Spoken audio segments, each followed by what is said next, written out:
warahmatullahi wabarakatuh. Innal hamdalillah nahmaduhu wa nasta'inuhu wa nastaghfiruh wa na'udzu billahi min shururi anfusina wa min sayyiati a'malina.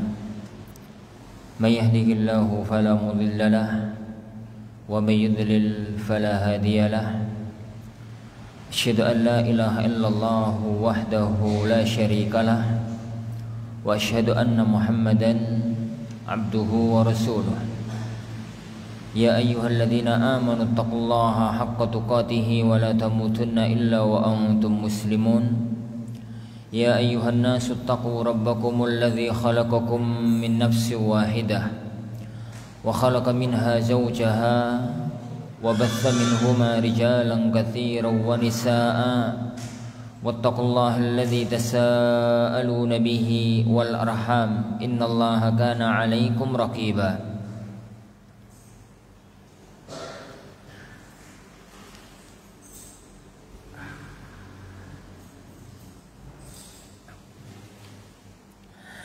يا أيها الذين آمنوا اتقوا الله وقولوا قولا سديدا يصلح لكم أعمالكم ويغفر لكم ذنوبكم ومن يطع الله ورسوله فقد فاز فوزا عظيما.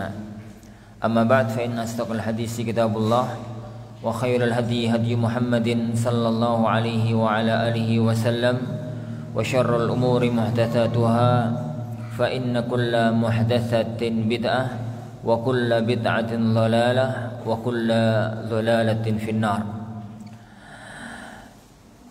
Akhwani wa akhwati, jamaah kaum muslimin, jamaah kaum muslimah yang semoga senantiasa dirahmati dan diberkahi oleh Allah Subhanahu wa taala. Taqabbalallahu minna wa minkum. Semoga Allah Subhanahu wa taala menerima semua amal kebajikan kita, semua amal kebajikan antum selama bulan Ramadan dan bulan-bulan yang lainnya. Karena inti dari sebuah ibadah secara umum itu dua. Yang pertama adalah ibadah kita itu diterima oleh Allah Subhanahu wa taala. Yang kedua, ibadah kita itu memiliki efek terhadap sikap dan perilaku kita, yang itu adalah alamat tanda bahwa ibadah kita itu Allah terima. Karena apa para jamaah yang dimulakan Allah Subhanahu wa taala? Tidak ada dalam Islam ibadah hanya sekedar ritual. Semua ibadah itu ada bentuk ritualnya dan ada maqasidnya. Semua ibadah itu ada bentuk ritualnya, ada bentuk caranya, bentuknya, modelnya, cara mengerjakannya, dan ada maqasidnya. Hari-hari ini tuh ada ngomong ini di mana-mana. Mereka judulnya podo. Di Gresik yang ngomong ini di Sedaya ngomong ini, kemarin di Nganjuk, kemarin di Trenggalek, yo mirip-mirip ini, sekarang di sini ngomong ini lagi. Anak-anak sampai bosen. Ini barno karepmu. Ini para hadirin Allah yakum. Untuk masalah yang pertama itu kajiannya dalam kajian fikih. Untuk masalah yang pertama kajiannya dalam kajian. Masalah pertama tadi apa? Bentuk ibadahnya. Jenenge salat itu nek ngaji fikih itu adalah aqwalun wa af'al muftatahah bit takbir mukhtatamah bit taslim ta'abbudan ila Allah azza wa jalla. Jenenge salat dalam kajian fikih itu ucapan, perbuatan diawali dengan takbiratul ihram, diakhiri dengan salam dengan niat ibadah. Pokoknya ono niate, terus kemudian perbuatan dan ucapannya benar, secara fikih sah. Secara fikih sah. Tapi apakah itu yang diinginkan oleh Allah, sekedar sahnya sholat? Enggak. Allah tidak menginginkan itu. Jadi bentuk luar itu adalah casing kalau bahasa kita untuk tujuan agung. Tujuan itulah yang diusung oleh para ulama dalam satu kajian namanya maqasidus shalah. Namanya maqasidus shalah, tujuan disyariatkannya sholat. Dan kalau kita bicara tentang maqasidus sholat itu panjang seambrek. Contoh misalkan, perhatikan firman Allah Subhanahu wa taala, "Wa aqimis shalah, innas salata tanha 'anil fahsya'i wal munkar." Dirikanlah sholat, karena sholat itu bisa mencegah orang yang melakukan sholat tersebut dari perbuatan keji, dari perbuatan mungkar, dari perbuatan mungkar. Lah, yang Allah inginkan dalam sholat itu, yang Allah inginkan dalam sholat itu adalah salah satunya tanha anil fasya wal munkar. Di samping berbagai macam maksud-maksud yang lainnya. Makanya nggak heran para jemaah sekalian, Rasulullah SAW itu dikatakan oleh ibunda Aisyah radhiyallahu anha sebagaimana dalam Sahih Bukhari, kana Rasulullah SAW idza hammahu amrun fazi'a ila shalah. Rasulullah itu kalau pening, bingung gitu ya. Nek boso orang sekarang itu stres gitu menghadapi masalah, maka beliau fazi'a ila shalah. Fazi'a itu dang-dang, cepet-cepet bergegas untuk mengerjakan sholat. Karena dalam sholat itu ada sakinah, dalam sholat itu ada tumakninah, dalam sholat itu ada ketentraman, dan di dalam sholat itu ada solusi segala problematika kehidupan. Nah, yang kedua ini biasanya dikaji oleh para ulama dalam kajian khusus namanya kajian maqasid. Yang kajian ilmu maqasid, dan itu ada dalam semua ibadah. Jadi ada casingnya, ada tujuannya. Ana buat contoh satu aja, ben gak kedawan ngomong ini. Jadi ben gak kedawan kok gak berper. Jadi karena kemarin setelah diskusi sama para parto, jadi ana katakan kita jadi ngaji dua sisi. Sisi Syawal sebagai pasca Ramadan dan sisi Syawal sebagai Syawal. Mudah-mudahan cukup waktunya sampai jam berapa? Sampai maghrib ya. Sampai maghrib, sebelum maghrib selesai. Tanya jawab. Khair insyaallah. Masih ada waktu 1 jam. Mudah-mudahan cukup. 1 jam lebih titik. Ngomong apa terakhir, Bang? Ya. Kita ambil satu contoh lagi. Udhiyah. Nih, udhiyah. Kalau kita ngaji fikih, sing jenenge udhiyah itu nyembelih bahimatul an'am. Udhiyah itu korban lho, Pak. Dengan jadi asing dengan istilah udhiyah. Udhiyah itu korban itu latah itu lah. Udhiyah, gitu ya. Udhiyah itu dari sisi kajian fikih itu adalah nyembelih bahimatul an'am.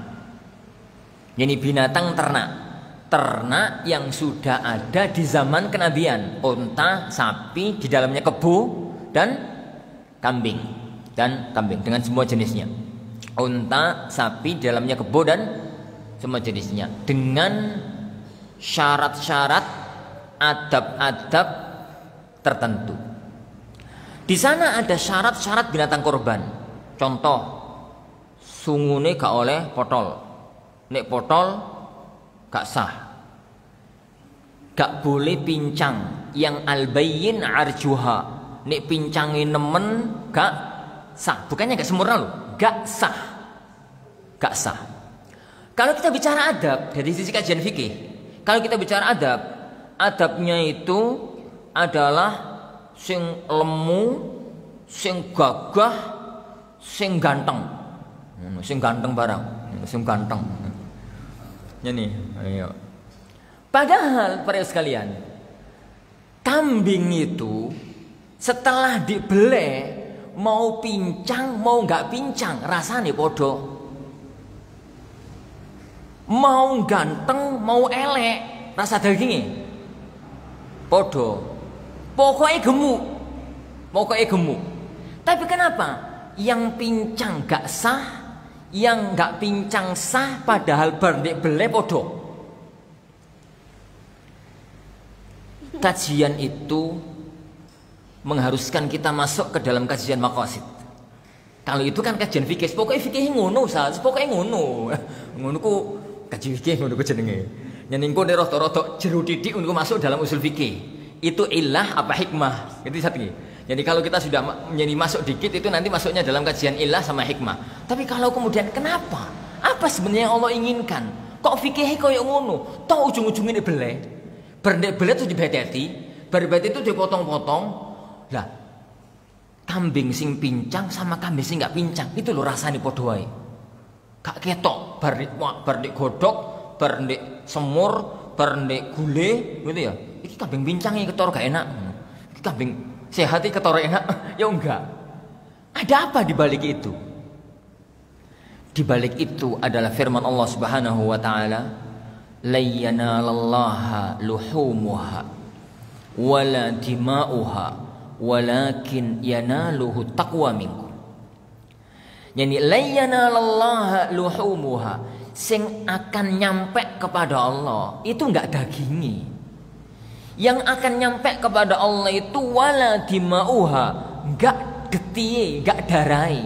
Allah itu enggak butuh getiye, Allah itu enggak butuh dagingi. Yang akan nyampe kepada Allah itu walakin yanaluhu taqwa minkum. Yang akan nyampe kepada Allah itu rasa takwa yang mendorong kalian untuk berkorban. Coba kita bayangkan ayat ini bukan di area Nganjuk. Coba bayangkan ayat ini tatkala turun itu di kota Madinah 14 abad yang lalu. Ini salah satu di antara cara untuk mempelajari maqasid. Jadi mempelajari menjiwai ayat itu turun untuk siapa? Ayat itu turun pertama kali turun untuk para sahabat otomatis 14 abad yang lalu di kota Madinah. Ayat itu turun pertama kali. Ayat apa yang saya baca tadi? La yanalallaha luhumuha wala dima'uha walakin yanaluhu taqwa minkum. Yang akan nyampe kepada Allah itu, yang akan nyampe kepada Allah itu, jadi bukan apa mau? Dagingnya, bukan darahnya, tapi yang akan nyampe kepada Allah itu adalah yani apa? Yang akan nyampe kepada Allah Subhanahu wa taala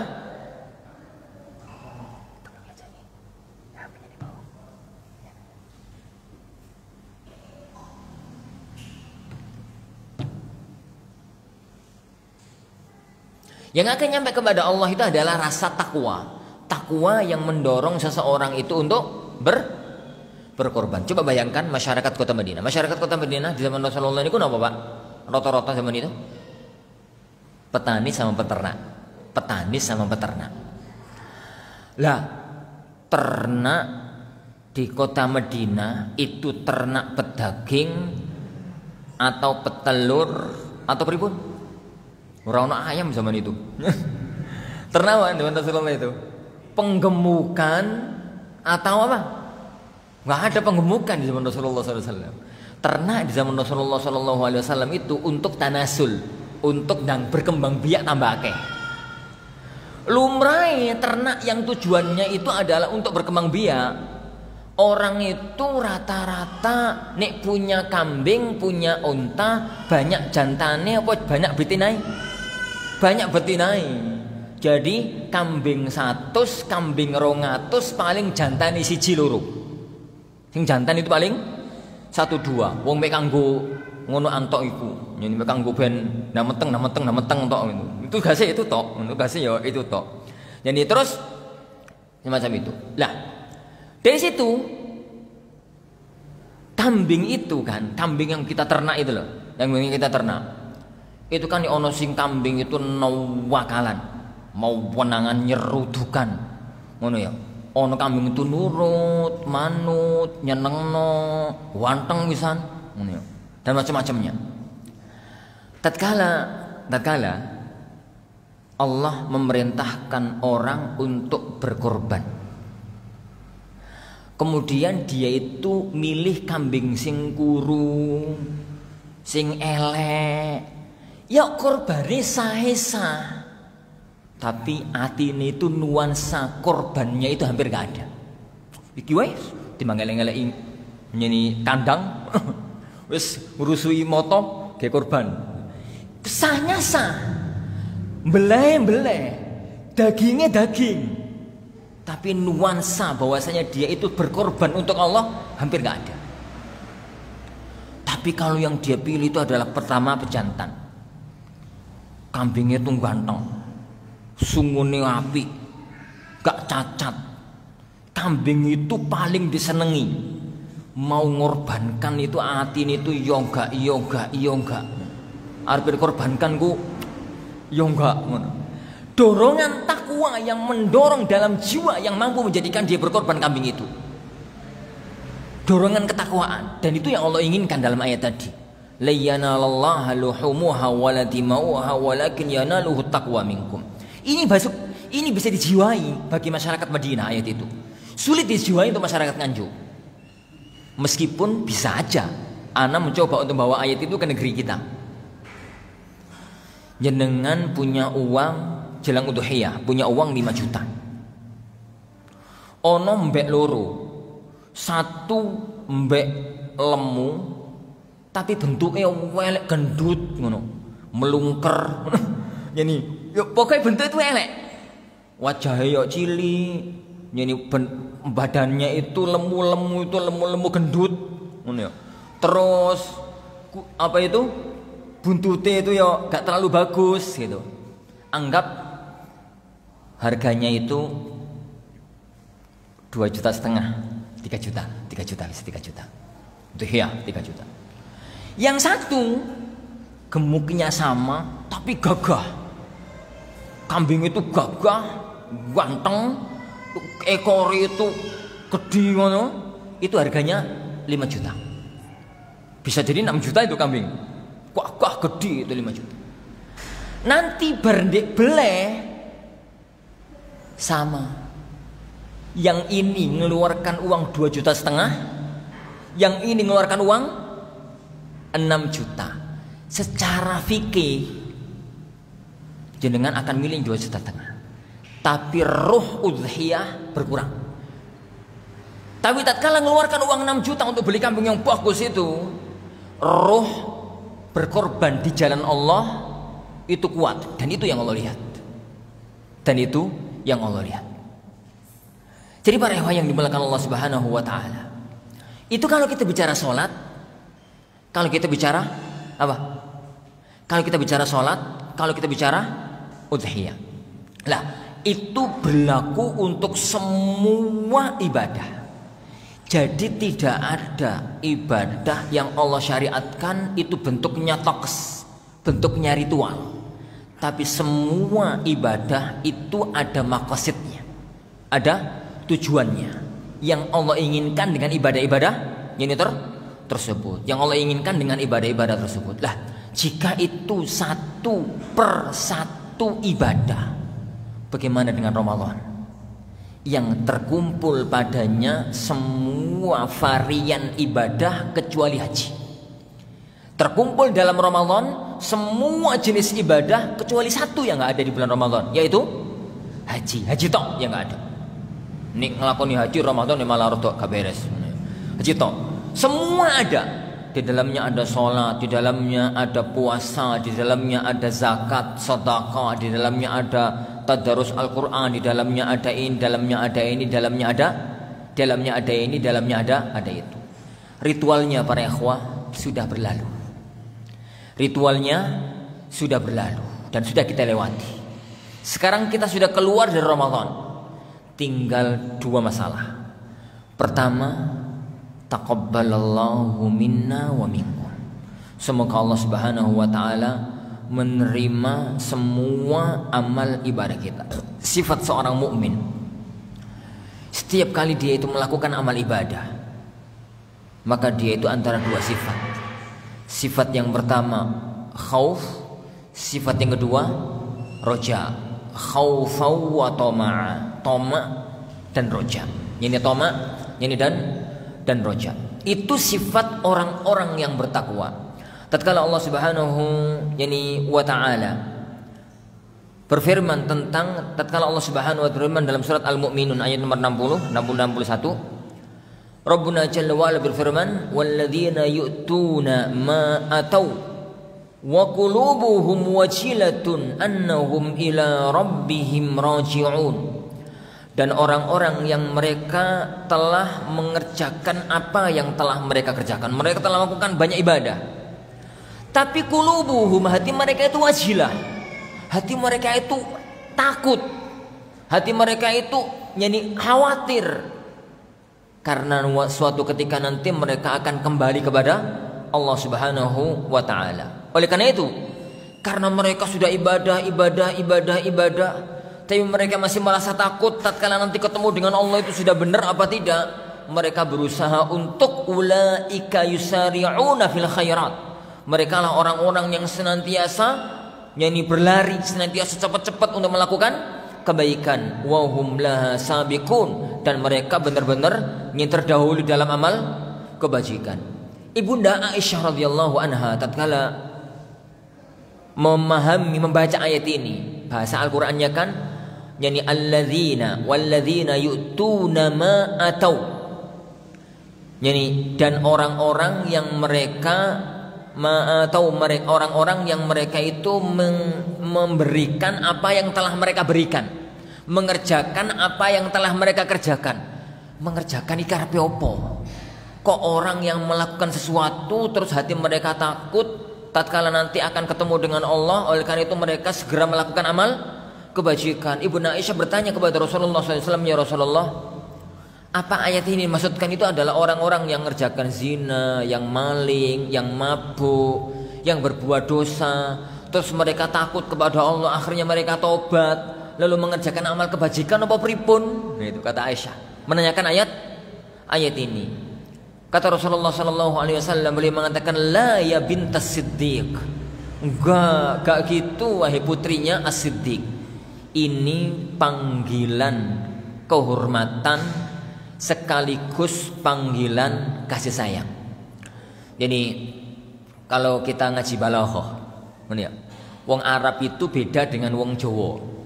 Nek wong Jawa itu, nek wong dihormati itu manggile Mas, Pale, Bule, Pakde, Pak, Mbah, ngono. Nek wong Jawa. Tapi di negeri Arab itu ora ono panggilan. Dik, yo Mas ngono gak ono. Ngono. Tatkala seorang suami memanggil istrinya, ya panggil nama. Kalau suatu ketika, makanya Rasulullah itu kalau manggil istrinya kan ya Aisyah, ya Hafsah, ya, tapi gak usah ditiru. Engko sampean tiru malah gak karu-karuan. Bojoku wis gak sayang gara-gara bareng ngaji. Ngono, loro kabeh aku.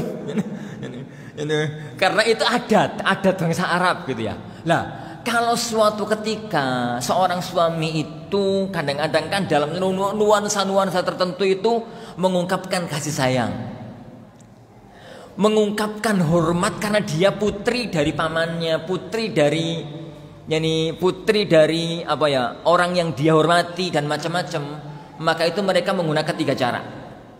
Pertama pakai lakop, yang kedua pakai tarhim, yang ketiga menyebut sebagai putri putri orang yang dihormati. Makanya Rasulullah SAW itu kadang-kadang nyeluk Aisyah itu ya Humaira. Rasulullah pernah menyebut Aisyah itu dengan ya Aish. Itu kalau bahasa tarhim. Sekolah kata-kata bahas itu kawan. Ya Aish ya. Lah di posisi ini beliau manggilnya itu dengan iya benar Siddiq. Makanya antum cermati, tatkala Nabi Musa turun dari Bukit Turisina, turun dari Bukit Turisina, melihat kaumnya itu nyembah berhala, Nabi Musa itu cak bengkel toh, marah sama Nabi Harun, marah, sama Nabi Harun, gitu ya. Nabi Harun ya takut sama saudaranya, gitu. Lalu dia mengatakan apa yang dikatakan Nabi Harun ketika itu? Iya apa bahasanya? Omar? Ya bena ummi. Ya benar ya?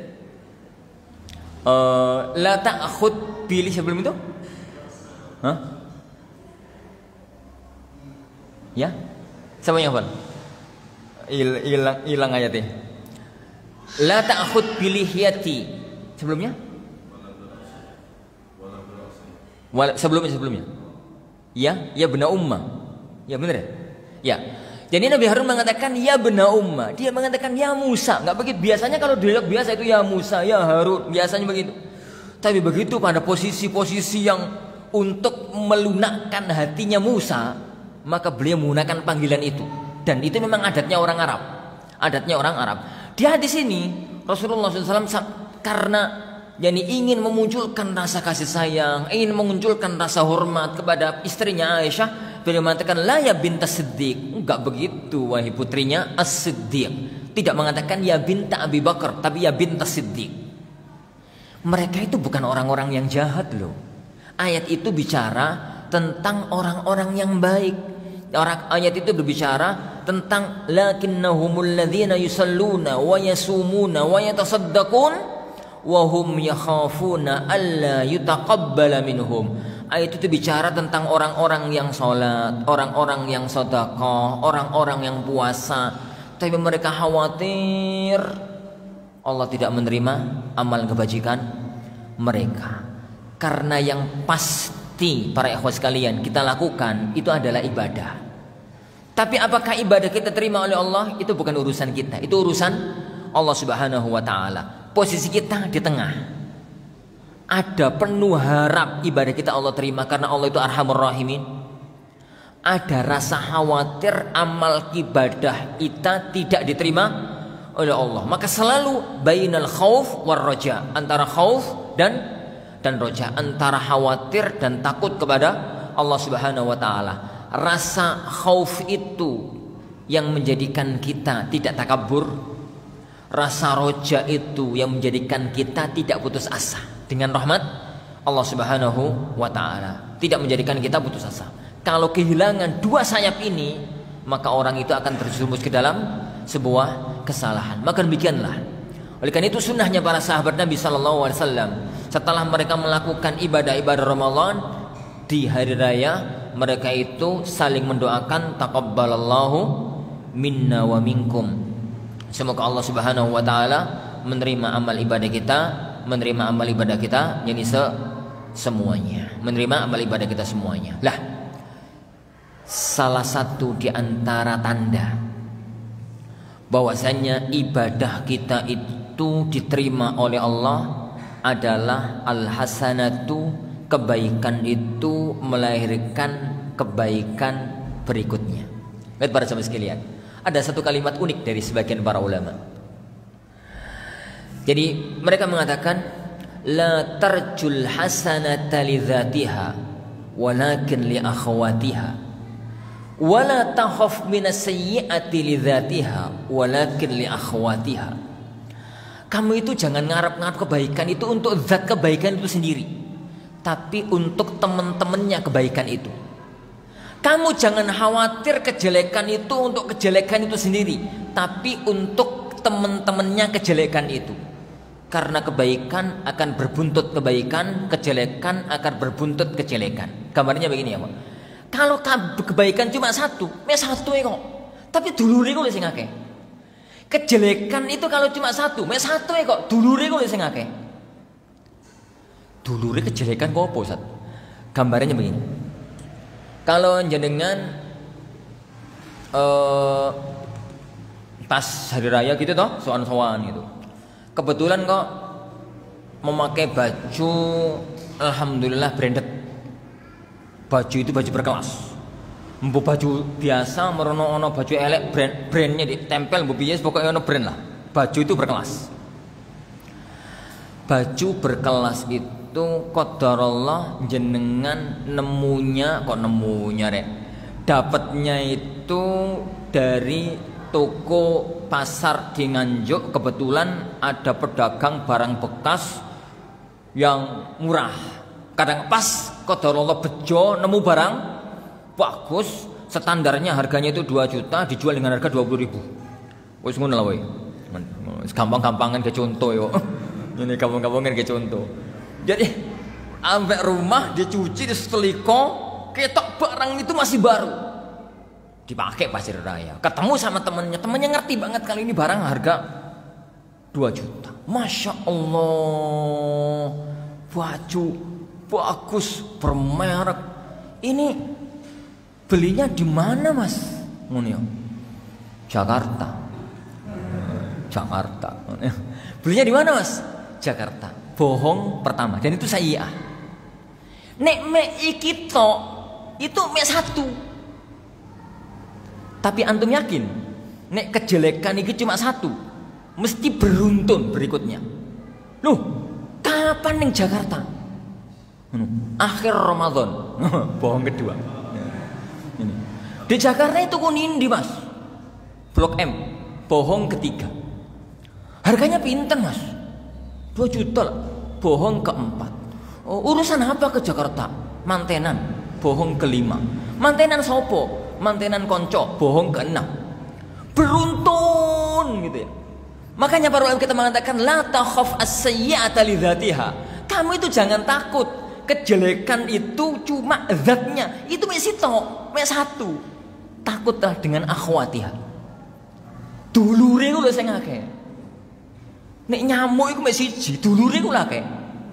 Lamuk ndek omah mek siji ku enteng. Kancane ku lho akeh. Tikus bareng ndek omah siji ku enteng. Kancane akeh. Kejelekan itu kalau cuma satu itu enteng. Tapi tidak ada kejelekan yang enggak berbuntut. Tidak ada kejelekan yang tidak berbuntut. Mesti punya efek. Kebaikan pun begitu. Kalau kebaikan itu cuma satu, itu ya mek satu. Tapi bagaimana kejelekan? Kebaikan itu pun akan berbuntut, berefek, punya konco, punya teman. Nah, teman-teman kebaikan itu yang kita cari. Kalau kebaikan kita itu benar-benar sebagai sebuah kebaikan di mata Allah, konco-konco itu mesti ada. Konco-konco itu mesti ada. Tanda bahwa sebuah kebaikan itu maqbulun indallah, itu mesti Allah akan memberikan turunannya. Makanya tugas kita para ikhwatin azanillahu wa iyyakum adalah tunjukkan kepada Allah Subhanahu wa taala bahwasanya Ramadan kita kemarin layak diterima oleh Allah. Tunjukkan kepada Allah Ramadan kita kemarin layak diterima oleh Allah Subhanahu wa taala. Dengan cara apa? Runutani, lanjutani Ramadan itu tetap kita lakukan selama 11 bulan. Selama 11 bulan. Kalau gitu Ustaz, mosok kalau Syawal tetap kayak Ramadan, ya mboten lah, gak kuat wong. Termasuk aku ya ora kuat. Kalau sebagian asatidzah itu mengatakan, kalau kita sudah keluar Ramadan, ibadah tetap istiqomah kayak Ramadan. Aku tantang Ustaz itu. Jadi yakin raiso. Termasuk aku ya raiso. Termasuk aku ya raiso. Karena bukan itu maksudnya ya, kawan. Bukan itu maksudnya. Bukan itu yang dimaksudkan oleh para ulama. Dan bukan itu makna istiqomah menjaga Ramadan. Kenapa? Allah Subhanahu wa taala iku sengaja ndadekno setahun itu 12 bulan, yang mulia cuma 2 bulan. Iku sengaja. Bukan kemudian gak diatur, sengaja. Allah menjadikan bulan itu 12 bulan. Yang Allah jadikan amal di waktu itu berlipat ganda pahalanya itu hanya 2. 1, cepat rek, Ramadan. 2, Dzulqa'dah. Dzulqa'dah, Dzulhijjah. 10 hari pertama di bulan Dzul. Itu toh. Kenapa? Karena kalau semua bulan Allah jadikan kayak Ramadan, gak ada rasanya. Manusia itu punya satu sifat namanya bosan. Punya satu sifat, nih setelah lu ketemu mati rasa. Kata orang-orang Arab, kathratul misas yumitul ihsas. Kathratul misas yumitul ihsas.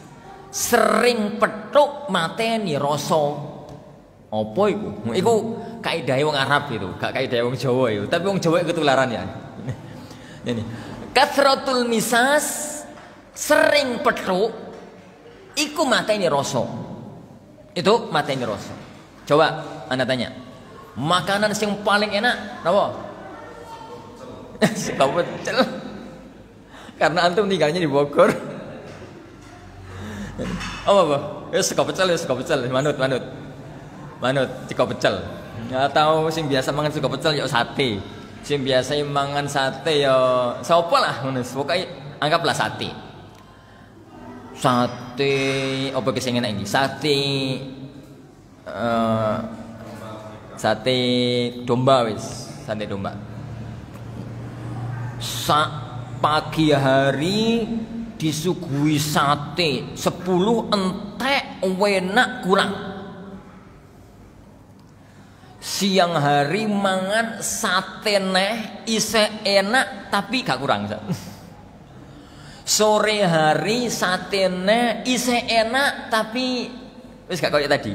Sesuk sate neh iku wis ngrasani, gak iso masak liya to.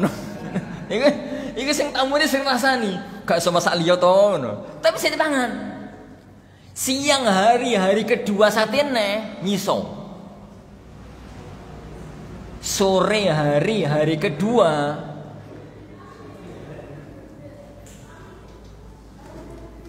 iya dek. Sore hari kedua satene gak dipangan. Kenapa? Kemana rasa nikmat yang hari pertama itu? Katratul misas yumitul ihsas. Sering petuk mateni rasa. Makanya lumrai Ramadan itu nih hari pertama, Masya Allah, hari 15 20 mati rasa illa man rahimallah. Antum kalau ke Mekah pertama kali umroh, hari pertama itu rasanya Masya Allah ser deg ndelok teko adon ndelok menara Masjidil Haram itu wis deg ngono sopan. Masuk masjid itu sopan, ndelok Ka'bah pertama kali itu nangis. Pertama kali ndelok Ka'bah. Jak mulai gak gelem, gak lapar, gak. Karena nikmatnya dengan pemandangan Ka'bah. Itu hari pertama. Sesuk dijak mulai wis gelem. Tapi sholat subuh budal isek jam 2. Sholat subuh nyanyi di tanah suci kan jam 5 toh rata-rata. Jam 2 wis budal. Berangkat wis. Hari ketiga budal jam 4. Hari kelima, hari keenam wis gak patek betah di Masjidil Haram, betah di mall. Kemana rasanya hari pertama itu ya kawan? Kemana rasanya hari pertama itu? Kasratul misas yumitul ihsas. Maka kalau kemudian orang itu dituntut, uang itu mesti koyok Ramadan selama 11 bulan, yakin kau sing siap. Dan itu bukan kehendak Allah Subhanahu wa taala. Dan itu bukan makna istiqomah. Kalau memang itu yang diinginkan oleh Allah Subhanahu wa taala, pertama enggak akan mampu. Yang kedua, bukan begitu keterangan para ulama kita. Tapi intinya jangan putus ibadah Ramadan. Misal, kalau kita itu Ramadan poso sebulan penuh, jangan sampai nggak pernah puasa kecuali Ramadan depan. Makanya Allah dan Rasulnya mensyariatkan ada puasa-puasa sunnah. Kerjakanlah puasa sunnah itu untuk menjaga istiqomah. Nek kuat puasa Daud. Nek kuat, aku ora kuat tapi. Tambah kuru aku puasa Daud. Aku kuru. Ini. Nek gak kuat. Kalau puasa Daud itu kan puasa sunnah harian. Puasa sunnah harian. Tidak kuat puasa sunnah pekanan. Senin Kemis. Gak kuat poso sunnah bulanan Ayyamul Bid. Orang kuat poso sunnah tahunan. Poso sunnah tahunan kok apa? Syawal, Arafah, Asyura. Itu minimal. Ojo kemudian poso gak ketemu poso kecuali Ramadan depan. Minimalnya yo Syawal poso, Arafah poso, Asyura poso. Itu sudah jaga istiqomah. Maca Quran. Kalau Ramadan itu Masya Allah sedino pirang juz? 10 juz. Masya Allah, mantap. Mantap, tenan toh. Sedina 10 juz, ya. Sedina 10 juz. Taib. Hari-hari yang lainnya untuk mampu menjaga semacam itu super berat. Hanya orang-orang khusus yang mampu melakukannya. Hanya orang-orang khusus yang mampu melakukannya. Bukan berarti nggak ada loh ya. Ada, tapi hanya orang-orang khusus. Tapi jangan sampai putus. Jangan sampai putus. Kata para ulama kita, orang yang tiap hari membaca 100 ayat, maka dia sudah tidak termasuk menjadikan Al-Quran mahjura. 100 ayat sudah tidak termasuk menjadikan Al-Quran itu mahjura. Atau kurang daripada itu, yang penting istiqomah. Begitu juga dengan sholat, begitu juga dengan ini, begitu juga dengan yang lain. Itu tanda bahwasanya ibadah kita Ramadan itu ada efek. Dan ini para ikhwan sekalian perjuangan. Nasihat ini untuk saya sendiri dan untuk kita semua. Perjuangan untuk kita melakukan itu. Tapi semuanya tergantung dengan kondisi kita masing-masing. Ingat ya. Jadi amal ibadah yang terbaik itu ma yuwafiqul hal wal ma'al, gitu kata para ulama. Jadi kata ini para ulama kita, jadi ibadah yang terbaik itu ma yuwafiqul hal, yang paling sesuai dengan kondisimu saat sekarang. Jadi wal ma'al, dan yang paling bisa menyiapkan masa yang akan datang, ma'al nanti. Makanya Rasulullah SAW itu nggak pernah doktrin para sahabat untuk satu bentuk ibadah. Antum kalau cermati nas-nas sunnah nabawiyah itu para sahabat itu bertanya tentang ayul islami khair, ayul a'mali khair, ayul imani khair. Islam apa yang paling bagus? Jadi amal apa yang paling bagus? Ya Rasulullah, tunjukkan kepadaku amal yang memasukkan aku dalam surga. Itu seambrek. Antum bacalah kitabul ilm. Yani kitabul ilm dan kitabul iman. Di awal-awal Sahih Bukhari, pertanyaan jenis semacam itu sangat banyak. Jawaban Rasulullah itu gono sing podo. Ben wong sing takon jawabane beda-beda. Pelin-pelan. Jenengan wani ngaran Rasulullah pelin-pelan. Hati-hati. Mboten pelin-pelan, tapi beliau itu manusia jenius. Beliau itu menjawab ma yuwafiqul hal, yang paling sesuai dengan kondisi sahabat itu, yang paling sesuai dengan kondisi ini sahabat tersebut. Beliau melihat kalau ada orang yang bertanya itu kelihatannya perlinting, kaya raya, beliau jawab it'amut ta'am. Tapi tatkala beliau bertanya itu orangnya miskin, kuru, mesakne, jawabannya beda.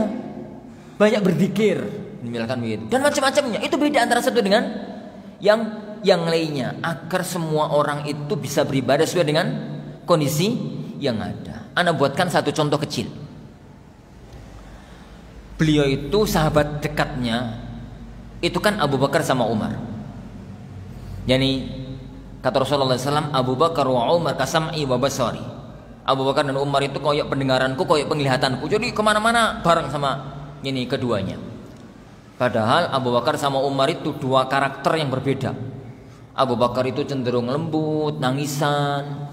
Ini bosok kasaran ini kembeng, nangisan. Gitu terus gak penaan karo wong. Itu Abu Bakar. Kalau Umar tipikalnya tegas keras. Dan tipikalnya ini semacam itu. Dalam Sahih Bukhari, suatu hari Rasulullah SAW itu bertanya, pas ngobrol-ngobrol itu Rasulullah bertanya, Abu Bakar, iki ngomong sama mentuani nyeluk jenenge tok ya, iki wong Arab sopan niku. Ini sampeyan ojo, engko ae dijaluk neh. Yani Abu Bakar, jenengan kapan sholat? Sholatnya kalau sholat malam kapan? Yani kalau sholat malam kapan?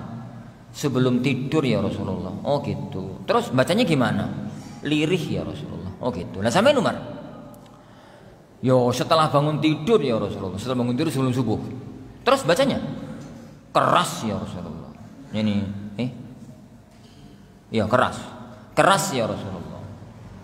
Rasulullah SAW ini dua sahabat utamanya ditanya tentang model sholat malamnya jauh beda. Satu nih sebelum tidur lirih, satu nih pasca tidur keras bacaannya. Rasulullah SAW mengatakan kepada Abu Bakar, ya Abu Bakar, laqad akhadta bil hazmi. Abu Bakar sampeanku mantep. Kamu mengambil yang pasti, memastikan diri nih malam itu wis sholat malam. Ini sebelum tidur wis sholat malam kan berarti pasti sholat malam toh, kan nggak mungkin kerinan. Kerinan apa? Ini wis sholat malam kok. Jadi laqad akhadta bil hazmi, sampeyan mengambil yang pasti, yang pasti. Lah sampeyan Umar, laqad akhadta bil quwwah, sampeyan mantep wong, sampeyan itu wongi kuat. Ya wongi kuat. Jadi apa ya? Memastikan diri akan bangun malam. Wong itu kuat. Lalu beliau tanya, lah napa sampean kok bacanya lirih tadi itu napa? Ya Rasulullah, unaji Rabbi. Aku sedang munajat sama Allah, sedang bisik-bisik sama Allah. Mosok kok banter-banter. Oh gitu. Ya wes, tapi keraskan dikit, jangan terlalu lirih, keraskan sedikit. Lah kamu Umar, napa maca salat malam kok keras-keras itu napa? Ya Rasulullah, aku pengen ngusir setan karo ngusir ngantuk. Jadi ternyata orang sekelas Umar tangi turu terus ngantuk itu ngantuk ya. Orang sekelas Umar lah ini ya. Tangi turu saat malam ngantuk itu ya ono riwayat ya, ono sanate. Sanate kok, ngusir ngantuk. Rasulullah senyum lalu mengatakan, "Ya wis bener, tapi yo aja banter-banter atau lirikan." Jadi beliau sallallahu alaihi wasallam landai menghadapi para sahabat. Beliau menghadapi tipikalnya Abu Bakar begitu, lanjutkan dengan tipikal itu. Beliau menghadapi Umar dengan begitu, lanjutkan dengan tipikal Umar. Jadi beliau tidak menginginkan sahabat itu satu lurus, pokoknya aku ngene, muridku kudu ngene kabeh. Iku rada salah ya guru niku. Beliau itu sangat mampu memahami siapa orang yang di hadapan, yakni siapa orang yang di hadapan beliau. Siapa orang yang di hadapan beliau. Lah, begitu juga dengan kita. Masing-masing kita itu ada yang petani, ya, ada yang pedagang, ada yang ini, ada itu. Semua orang lebih tahu ibadah yang yuwafikul hal, yang paling cocok dengan kondisi dirinya, yang paling cocok dengan kondisi dirinya. Oleh karena itu, satu rahasia syariat, sing ibadah wajib itu titik, ibadah sing akeh iku sunnah. Ibadah wajib itu standarnya dikit dan sangat minimal. Kenapa? Karena iki semua orang harus kerjakan, gak dosa. Tapi nek wis fastabiqul khairat itu levelnya sunnah. Ono sing iso sunnah di poso, gak iso sunnah di salat. Ono sing iso sunnah di salat, gak iso sunnah di sedekah. Ono sing iso sunnah di sedekah, gak iso sunnah di majelis ilmu. Ono sing iso sunnah di majelis ilmu, gak iso sunnah di sini. Maka Allah jadikan pintu surga itu banyak. Pintu surga itu banyak. Pintu surga itu pintu Pak? Ada 8. Apa pintu surga 8 itu? Siapa Pak? Pintu gerbang pertama, gerbang utama surga. Itu bab birrul walidain. Itu pintu gerbang utama, pintu depan. Yang kedua, pintu VVIP. Pintu orang-orang khusus itu pintu kanan surga. Pintu kanan surga itu utara apa selatan? Gak ngerti aku. Pokoknya pintu kanan surga dari pintu gerbang utama itu ke sebelah kanannya. Itu pintu VIP. Pintu VVIP-nya surga itu adalah khusus untuk orang yang masuk surga tanpa hisab, tanpa azab. Yang ketiga, pintu puasa. Biasanya lumrahnya disebut dengan pintu Ar-Rayyan. Ada pintu salat, ada pintu taubat, ada pintu ilmu, ada pintu zikir, terakhir seingat ana jihad. Seingat ana pintu jihad. Jadi ada orang itu Masya Allah yang mampu untuk melakukan semua jenis ibadah sunnah dan sempurna. Kalau inilah orang-orang yang masuk pintu surga dari manapun yang dia kehendaki. Tapi ono wong sing iso marape masuk pintu salat ku ora patek, gak iso. Stop. Salatmu mek nyeni wajib tok, gak cocok masuk sini. Golek pintu lain. Pintu lain. Pintu taklim. Pintu taklim cocok ya sampai taklim. Berapa tadi seminggu 4 kali. Cocok ya masuk pintu taklim. Masuk pintu taklim. Maka rajin sing ngaji ku rajino. Ben iku iso masuk pintu taklim meskipun gak iso masuk pintu puasa. Ngene. Poso setahun ping pisan nih majal masuk pintu poso. Ora bener blas sampean. Yen ora bener blas. Lah semacam itu. Jadi gambarannya itu semacam ada orang yang kuat di sini, ada orang kuat di sini, ada orang kuat di sini, ada orang yang kuat di sini. Oleh karena itu, lihat sejarah. Khalid itu diagung-agungkan oleh Rasulullah SAW dengan satu amal. Padahal beliau itu lemah di amal-amal yang lain. Amal satu itu apa? Jihad fisabilillah. Dan itu bukan lemah, itu bukan ana loh yang ngomongnya. Khalid sendiri, Khalid bin Walid. Suatu hari beliau itu lihat suatu hari akhwan, dan itu anak kalau jadi sedih kalau ingat ucapannya Khalid ini. Beliau suatu hari tak sengaja itu melihat mushaf. Dulu di zaman Rasulullah Quran itu yang ditulis di lembaran, ya di pelepah korma, ya di kayu, ya di papan, kadang-kadang itu. Suatu hari beliau itu menemukan papan atau pelepah korma itu ana lupa tulisan Al-Qur'anul Karim. Beliau memandang tulisan itu dengan termenung gitu. Lalu beliau mengatakan, wahai Al-Qur'an, maafkan aku. Maafkan aku. Aku tidak banyak membacamu. Aku tidak banyak membacamu. Kalimat terakhir, laqad syaghalani angkal jihad. Jihad telah menyibukkan aku dari membaca. Jihad fisabilillah telah menyibukkan aku dari membaca. Itu komentarnya Khalid sendiri. Kalau di zaman sekarang ya akhwan, walidzubillah, huruf dal itu kita ganti dengan huruf zai. Laqad syaghalani angkal jihaz. Jihaz itu ini loh. Kalau Khalid ibn Walid, kalau suatu ketika nanti di padang mahsyar ketemu dengan Allah Subhanahu wa taala, lalu beliau ditanya oleh Allah, wahai Khalid, kenapa engkau tidak banyak membaca firman-firmanku? Khalid akan dengan tegar mengatakan, ya Rabb, syaghalani an kalamikal jihadu fi sabilik. Ya Allah, menyibukkan aku dari membaca firman-firman-Mu karena harus berjuang di jalan-Mu. Tapi nanti tatkala kita itu ditanya oleh Allah di padang mahsyar nanti, kira-kira jawaban kita itu apa? Kira-kira jawaban kita itu apa? Makanya ikhwan, istiqamah di atas jalan Allah Subhanahu wa taala. Di atas jalan Allah Subhanahu wa taala. Dan keistiqomahan itu adalah sesuatu yang sangat penting, yang sangat agung. Tatkala kita ingin untuk husnul khatimah. Suatu hari Al-Imam Ibnu Uyainah rahimahullah ta'ala di saat-saat sakaratul maut, beliau itu menangis dengan tangisan yang sangat pilu. Detik-detik beliau menjelang meninggal dunia, murid-muridnya sampai sedih dengan tangisan sang guru. Dan siapa yang tidak kenal Ibnu Uyainah? Gurunya Imam Syafi'i rahimahullah.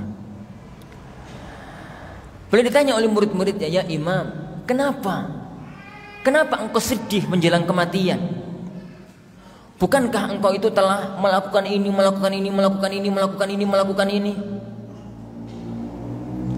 Diingat-ingatkan. Muridnya itu berusaha untuk mengingatkan kebaikan. Kebaikan apa? Kebaikan gurunya. Dan itu sunnah. Sunnahnya para sahabat tatkala menjelang wafatnya Umar bin Khattab radhiyallahu anhu. Antum baca Sahih Bukhari dalam sejarah wafatnya Umar. Beliau itu tatkala ada seorang pemuda datang menghadap sama Umar bin Khattab. Kemudian beliau ngomong kepada Umar dan di kelilingnya para sahabat, "Ya Amirul Mukminin, bergembiralah, laqad qaddamta lil Islami ma qaddamt." Yani bergembiralah, engkau telah melakukan segala amal kebaikan untuk kemajuan Islam. Umar mengatakan, "Ya laita ma amiltu lali wala alai." Duh, seandainya yang aku lakukan selama ini cukup untuk tidak menjadikan aku berdosa meskipun aku tidak mendapatkan pahalanya. Jadi para teman-temannya Ubay bin Uyainah itu mencoba untuk mengingatkan kebaikan-kebaikannya. Maka beliau mengatakan, semua yang aku lakukan selama ini itu adalah untuk menyiapkan hari ini. Karena innan nasa yamutuna ala ma'asha alaih. Karena orang itu akan meninggal dunia tergantung dengan kebiasaan kaya apa. Kita itu memegang amal soleh, memegang istiqomah untuk menyiapkan ujung kehidupan. Innamal a'malu bil khawatim. Sungguhnya amal tergantung kepada ujungnya. Jangan sampai ya ikhwan, dosa-dosa sir, dosa-dosa kholawat, dosa-dosa kita di tengah-tengah yakni kesepian menjadikan Allah membongkar aib kita di ujung kematian kita. Ingat, ada cerita-cerita mengerikan yang Imam Ibnu Qayyim sebutkan di tengah-tengah kitab Al-Jawabul Kafi. Kalau enggak di Jawabul Kafi, di Ighatsatul Lahfan. Anda lupa. Ya, di antara dua kitab itulah. Pada waktu beliau membicarakan tentang masalah ujung kematian. Beliau cerita tentang beberapa cerita-cerita yang mengerikan. Jadi ada seorang yang dipandang oleh keluarganya itu orang baik-baik. Tatkala di tengah-tengah sakaratul maut, di tengah-tengah sakaratul maut, dia itu dia talqin la ilaha illallah, la ilaha illallah. Lafaz yang keluar dari mulutnya sekak seter, sekak seter. Ngerti sekak seter nggak? Catur itu. Hah? Sekak seter ya, sekak seter, catur. Aku biyen tau nglakoni ngono mergo cek cilik. Sekak seter. La ilaha illallah sekak, la ilaha illallah seter sampai mati. Diusut, ternyata dia itu sering kali azan itu gak digubris karena sedang catur. Dan betapa banyak orang semacam itu di zaman sekarang. Ada yang jauh lebih mengerikan. Ini masih ceritanya Ibnu Qayyim. Masih ceritanya Imam Ibnu Qayyim Jauziyah rahimahullah ta'ala. Beliau rahimahullah cerita, ada orang itu pada waktu sakaratul maut ditalqin. Pada waktu ditalqin, la ilaha illallah, la ilaha illallah, la ilaha illallah, begitu. Yang keluar dari mulutnya, hotel A kamar nomor 8. Hotel A kamar nomor 8. La ilaha illallah, la ilaha illallah, hotel A kamar nomor 8. La ilaha illallah, hotel A kamar nomor 8 sampai mati. Setelah meninggal dunia dimakamkan, sebagian orang itu penasaran, hotel A kamar nomor 8 ku ya opo ngono karepe. Dicarilah hotel A itu. Ternyata hotel A itu cuma di kota sebelah. Di kampung sebelah lah kalau gitu, di kota sebelah. Masuk ke situ ketemu dengan resepsionis kalau sekarang. Ini zaman biyen mbok jenenge opo. Ketemu dengan resepsionis. Ditanya, "Ini hotel A, Mbak?" "Oh, nggih." "Oh, kenal Bapak namanya Fulan, Ibnu Fulan?" "Oh, langganan." "Kalau kesini biasanya kenapa, Mbak?" "Pesan kamar nomor 8." "Ngapain?" "Gowo cewek." "Cewek sopo?" "Gonta ganti." Jadi ternyata selama hidup si Fulan itu pezina tanpa ada satupun keluarganya yang tahu. nggawa cewek di hotel dan langganan di hotel itu di kamar nomor 8. Allah bongkar kejahatannya di ujung hidupnya. Allah bongkar ya akhwan kejahatannya di ujung hidupnya. Makanya hati-hati para ikhwatin azan ya Allah wa yakum. Bidzunubil khalawat, dengan dosa tatkala kita sendirian. Dan alangkah mudahnya dosa itu di zaman sekarang dengan alat yang satu ini.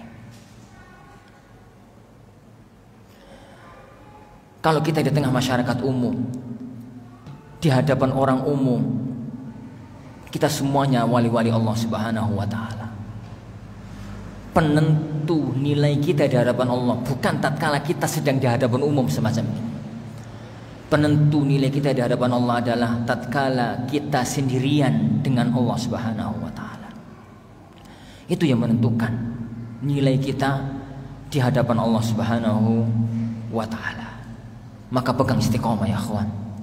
Pegang keistiqomahan. Banyak berdoa kepada Allah Subhanahu wa taala. Banyak mendekat dengan sumber hidayah, ilmu dan majelis ilmu, dan banyak berteman dengan komunitas orang-orang yang baik. Terus istiqomahlah dengan amal meskipun sedikit. Yani khairul amal adwamuha wa inqal. Sebaik-baik amal itu yang ajek, yang lumintu meskipun sedikit. Meskipun sedikit. Ana itu sering membahasakan begini. Khairul amal adwamuha wa inqal itu ana selalu membahasakan begini. Kalau ada orang itu karyawan, PNS atau apalah, pokoknya karyawan.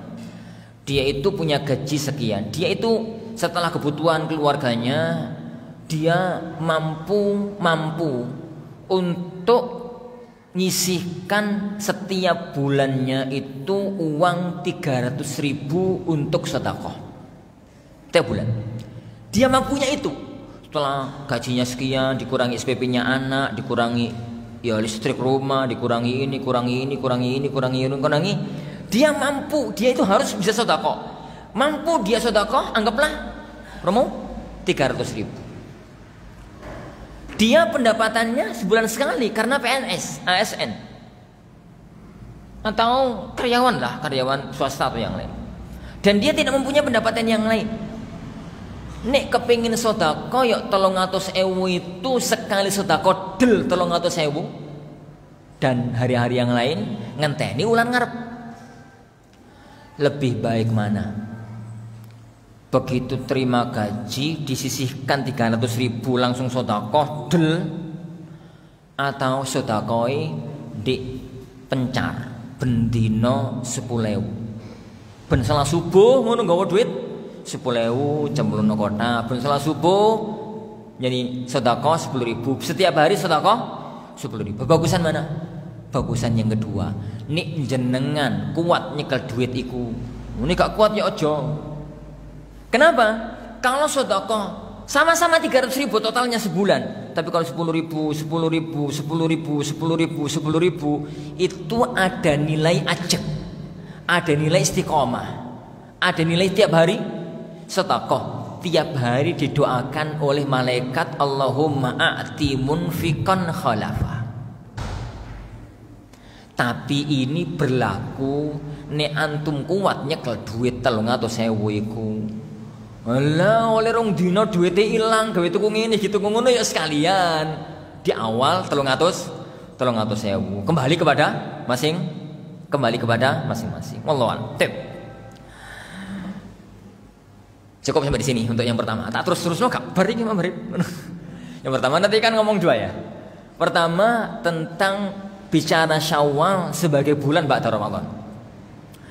Yang kedua tentang bicara Syawal sebagai bulan Syawal. Waktu tinggal 15 menit. Mudah-mudahan cukup. Anak kepingin ngomong ini karena berawal dari sekitar 4 hari 3 hari yang lalu itu ada status di HP. Statusnya salah satu ikhwah, salah satu asatidzah bahkan di HP anak. Anak yakin itu asatidzah karena seingat anak statusnya itu berbahasa Arab. Statusnya berbahasa Arab. Ini pokoknya status bahasa Arab berarti ustad ngono wae. Yani sembuh. Pokoknya sampeyan arang-arang status bahasa Arab ngono ben ustad. Statusnya itu berbahasa Arab. Menukil ucapannya Imam Nawawi. Menukil ucapannya Imam Nawawi dalam syarah Sahih Muslim.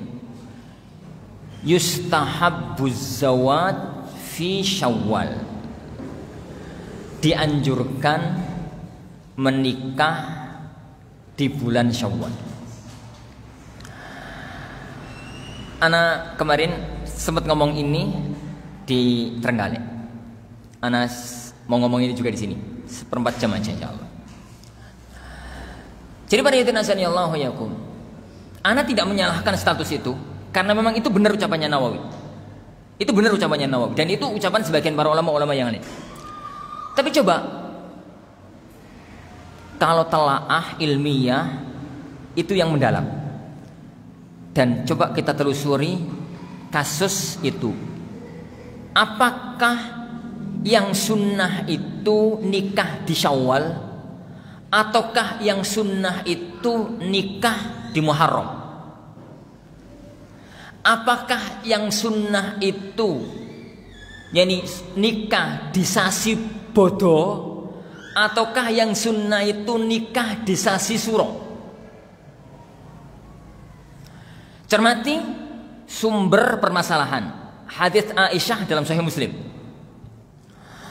Kata ibunda Aisyah radhiyallahu anha, Rasulullah sallallahu alaihi wasallam mengatakan, kata ibunda Aisyah radhiyallahu anha, tazawwajani Rasulullah sallallahu alaihi wasallam fi Syawal wa bana bi fi Syawal. Fa ayyu nisa'i Rasulillah ahla indahu minni fatastahibbu an tatazawwaj nisa'aha fi Syawal. Baik. Rasulullah itu akad nikah dengan aku di Syawal. Mulai bangun rumah tangga dengan aku pun di Syawal. Dari semua istrinya Rasulullah sing paling bejo ku sapa? Aku toh. Ngono kata Aisyah itu. Sing dari semua istrinya Rasulullah sing paling ya sing ahla indah itu apa bahasa saya? Apa Ustaz? Yang paling beruntung menjadi istrinya Rasulullah itu sapa? Aku toh. Makanya nih sampai nikah itu Syawal. Itu kata Aisyah. Itu ucapannya Aisyah. Nah sampai nikah itu di Syawal. Yang Aisyah itu di Syawal. Hadis ini teksnya tegas menunjukkan disyariatkan nikah di bulan Syawal. Tapi tidak segampang itu memahami sebuah hadis. Karena memahami sebuah ucapan itu dalam dunia ilmu yani usul itu harus mengetahui sawabik dan lawahik. Sawabik itu latar belakang kejadian, lawahik itu rentetan kejadian. Latar belakang dan rentetan kejadian. Ana nukilkan ucapannya Imam Nawawi yang dipenggal oleh status tadi. Yang dipenggal oleh status tadi tengah-tengahnya. Itu ada rentetan sebelumnya, ada rentetan setelahnya. Karena ana enggak hafal ucapannya, ana waca ya. Ana baca. Qala Nawawi, berkata Imam Nawawi rahimahullah taala dalam syarah Sahih Muslim. Fihi dalam hadis tadi, dalam hadis yang saya baca tadi. Jadi Aisyah mengatakan Rasulullah nikahi aku di bulan Syawal, mulai bangun rumah tangga denganku di bulan Syawal. Oh, apa Ustaz maksudnya? Nikahi aku di Syawal, mulai bangun rumah tangga karo aku di bulan Syawal itu karepe apa? Rasulullah SAW itu nikah sama Aisyah itu di Syawal. Tahun pinten? Tahun pinten? Tahun suwinrek. Tahun 10 kenabian. 2 bulan pasca wafatnya ibunda Khadijah. 2 sampai 3 bulan pasca wafatnya ibunda Khadijah. Jadi pada waktu ibunda Khadijah itu wafat, beliau itu ditawari oleh sebagian kerabat beliau, ya Rasulullah, ya boyo nikah ngono ben gak sedih ae. Ya boyo nikah. Rasulullah ya kapan semangat jawab karo sapa? Nikah karo sapa? Ya terserah jenengan mau gadis atau mau janda. Lah nek gadis sapa nek janda sapa? Ya ora pate semangat kan jawab. nek gadis sapa, nek janda sapa? Nek janda ya Rasulullah nikahilah Saudah bintu Zam'ah. Dia seorang wanita yang telah beriman kepadamu, berjuang di jalanmu, dan barusan juga ditinggal wafat oleh suaminya. Lah nek gadis itu putri dari sahabatmu sendiri ya Rasulullah, Aisyah. Kan ya Rasulullah mengatakan, ya wis lamaran karo karone. Enak no? Ini. Yuk sampeyan wis mau enak to. Nek wong Arab pun ku biasa, nek wong Jawa ada masalah. Nek wong Arab itu perkara biasa begitu. Yani Rasulullah SAW pada waktu nikah sama Ummu Habibah, itu kabarnya Rasulullah Ummu Habibah itu nawari sama suaminya, sama istri, ya Rasulullah nikahilah yani putri, yani saudariku ya Rasulullah. Ya ora oleh ngono, ya ora oleh. Dan macam-macamnya ya. Intinya semacam itu. Yani intinya semacam itu. Akhirnya Saudah dinikahi dulu Ramadan, bulan depannya nikah sama Aisyah. Syawal. Di tahun 10 pinten? Kenabian. Sebelum hijrah. Di tahun 10 kenabian. Taib. Di tahun 10 kenabian.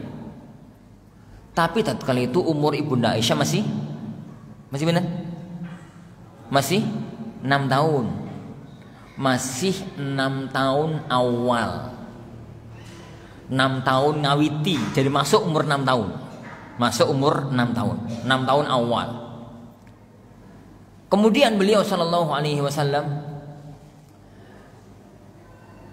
tidak berumah tangga dengan Ibunda Aisyah dulu, karena beliau sudah punya istri namanya Saudah binti Zam'ah, sepeninggal istrinya Khadijah. Ditambah umurnya Aisyah itu masih kecil, tatkala itu masih umur 6. Beliau sallallahu alaihi wasallam mulai bangun rumah tangga dengan Ibunda Aisyah itu pasca perang Badar. Perang Badar itu kapan? Bulan Ramadan tahun kedua. Tahun kedua Hijriah. Tahun kedua Hijriah. Dan umur Aisyah tatkala itu 9 akhir. 9 akhir. Jadi umur 9. Beliau itu umur 9. Di bulan Syawal. Itu maksudnya namanya Aisyah. Pas waktu nikahi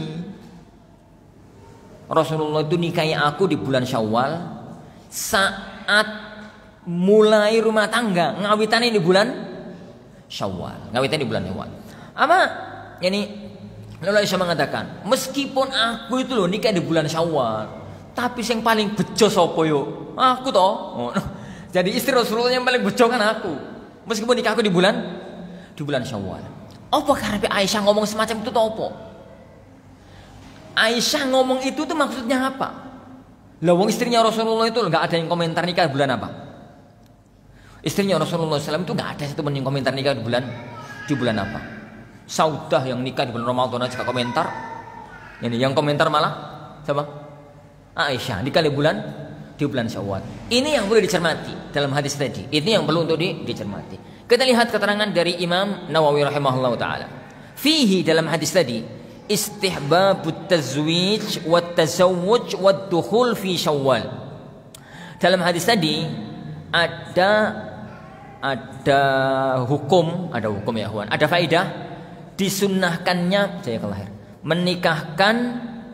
menikah dan dukhul, mulai bangun rumah tangga dengan istrinya fi Syawal, di bulan Syawal. Waqad nassa ashabuna ala istihbabi. Dan para sahabat kita, maksudnya para ulama-ulama Syafi'iyah, itu menegaskan bahwa itu sunnah. Wastadallu bihadzal hadis. Lalu mereka para ulama-ulama Syafi'i berdalil dengan hadis ini. Baik. Wa qasadat Aisyah bihadzal kalam. Maksud dari Aisyah ngomong semacam itu adalah raddu ma kanatil jahiliyatu alaihi, membantah keyakinannya orang-orang jahiliyah, wa ma yatakhayyaluhu ba'dul awamil yaum, dan apa yang dihayalkan, yang disangka, yang diyakini oleh sebagian orang awam pada hari ini. Hari ini maksudnya apa? Hari tatkala Imam Nawawi nulis ini. Beliau hidup tahun 600-an. Yani di zaman Imam Nawawi. Min karahati tazawwuj wa tazwij wa dukhul fi Syawal, yaitu dibencinya nikah dan bangun rumah tangga mulainya di bulan Syawal. Kata beliau, kata Nawawi rahimahullah, wa hadza, dan keyakinan ini batilun la aslahu, batil, tidak ada asal usulnya. Wa huwa min atharil jahiliyah, keyakinan itu adalah salah satu peninggalan keyakinan zaman jahiliyah. Kanu, orang-orang jahiliyah pada waktu dulu, yatatayyaruna bidzalika, mereka itu merasa sial dengan bulan Syawal. Lima fismi Syawal minal isyal tiurafa, ya karena nama Syawal itu diambil dari kata-kata isyalah. Isyalah itu diambil dari kata-kata syaulanun nuk. Syaulanun nuk itu apa tuh ya? Jadi kita urut dari bulan Rabiul Awal. Rabi itu musim semi. Itu onto itu lemu-lemu nih, musim semi kan lemu-lemu nih, akeh rumput, akeh pohon gitu ya. Setelah itu datang musim dingin, Jumada. Setelah itu masuk bulan musim panas. Puncak musim panas itu Ramadan. Dikatakan Ramadan karena memang zaman dulu itu Ramadan itu musim panas. Lah di akhir musim panas itu ontoi kuru-kuru, nggak bisa mangan, nggak bisa ngombe. Nah kuru-kuru, onta itu kuru, no yo. Ketemu antara perut karo tulang punggung, itu namanya syaulanun nuk. Jadi kurimen, kuru. Itu namanya, makanya bulan itu dinamakan dengan bulan Syawal karena roto-roto onto di waktu itu kuru. Lah orang-orang Arab zaman jahiliyah dulu itu gak kepingin duwe gawe di bulan Syawal. Mergo ini duwe gawe di bulan Syawal itu dadi kuru. Yo nikah yo kuru, gawe apa yo kuru, yo ngene yo kuru, sok gawe kuru. Yo siku ternyata pada zaman sekalian, keyakinan koyo ngono ku itu ada di tanah Jawa. Nek awakmu meteng do, ojo mangan sembilang, engko anakmu ilang. Ngono. Anakmu kok ilang, sembilang dadi ilang. Ngono. Nyanyi sembilang dadi ya ngono lah. Ternyata itu tuh warisan zaman dahulu kala. Nek arep pernikahan ojo lewat Gunung Pegat, engko kepegatan ngono. Engko kepegatan. Ternyata itu warisan zaman dahulu kala. Lah mereka itu enggak mau duwe gawe nikahan di bulan Syawal. Jadi orang Arab itu memiliki 2 bulan sial. Orang Arab jahiliyah itu memiliki 2 bulan sial. 1 Syawal, 2 Safar. Karena itu Rasulullah SAW tatkala mengikis keyakinan jahiliyah, salah satu di antara sabda beliau kan la adwa wala tiyarata wala hammata wala safar. La adwa rawono itu penyakit menular dengan sendirinya, semuanya atas kehendak Allah. Wala tiyarata, enggak ada tiarah, sial dengan burung. Orang Arab dahulu ini Arab dagang. Itu sebelum berangkat itu bawa hamam, burung merpati di depan rumah, dipegang. Itu di berno. Engkau ini berenganan, wah, bejo, budal. Engkau mau berengi wo, ojo, sesuk, sial li, budal sesuk nih. Selalu begitu, itu namanya tatayur. Walahamata, nggak ada itu namanya burung hantu. Ini burung hantu neono, tapi mereka menganggap kalau ada malam-malam burung hantu mencrok di oma, wah itu sial li. Wala safara, dan tidak ada bulan Safar. Ini bulan Safar ono. Tapi orang-orang Arab jahiliyah dulu meyakini ini ulang Safar itu uran sial. Itu pertama Safar. Yang kedua Syawal. Lah, karena keyakinan jahiliyah nikahan Syawal yani bakal masalah. Yani nikah no Syawal bakal masalah. Mulai bangun rumah tangga Syawal bakal masalah. Kan itu bulan apa? Bulan sial. Aisyah ingin untuk mengikis keyakinan itu. Ciri sopo? Nek nikah bulan Syawal itu loh. Elek itu ciri sopo? Aku itu loh nikah sama Rasulullah bulan Syawal. Tatkala Rasulullah bangun rumah tangga karo aku juga di bulan Syawal. Buktine sing paling bojo aku. Mesti paling bojo dadi istri Rasulullah aku.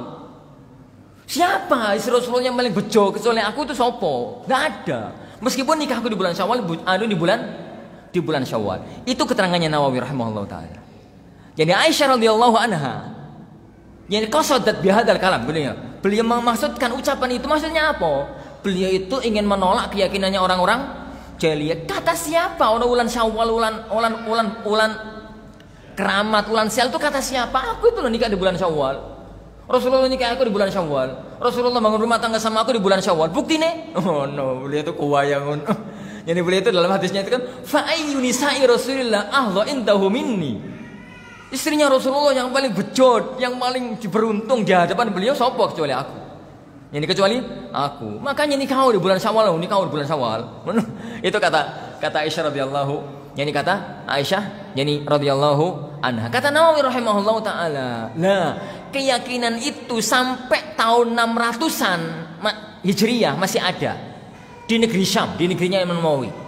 Sampai masih ada. Makanya para ulama-ulama sampai zaman Nawawi masih menyunnahkan nikah di bulan Syawal. Kenapa?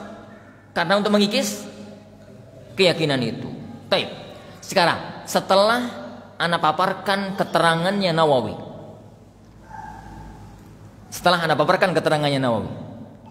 Sebenarnya yang sunnah itu nikah di Syawal apa nikah di Suro? Nek kita bawa hadis itu ke Nganjuk.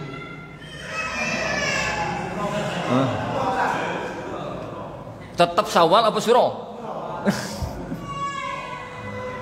Ruwet ini. Jadi itu yang anak katakan tadi ya Huan. Memahami hadis itu butuh sawabik, butuh lawahik. Jadi butuh sawabik, butuh lawahik. Lah, kajian-kajian yang semacam ini itu sebenarnya mendalamnya dalam kajian usul fikih sebenarnya itu istilah sawabik, istilah lawahik, istilah illah, istilah hikam, istilah yang semacam itu.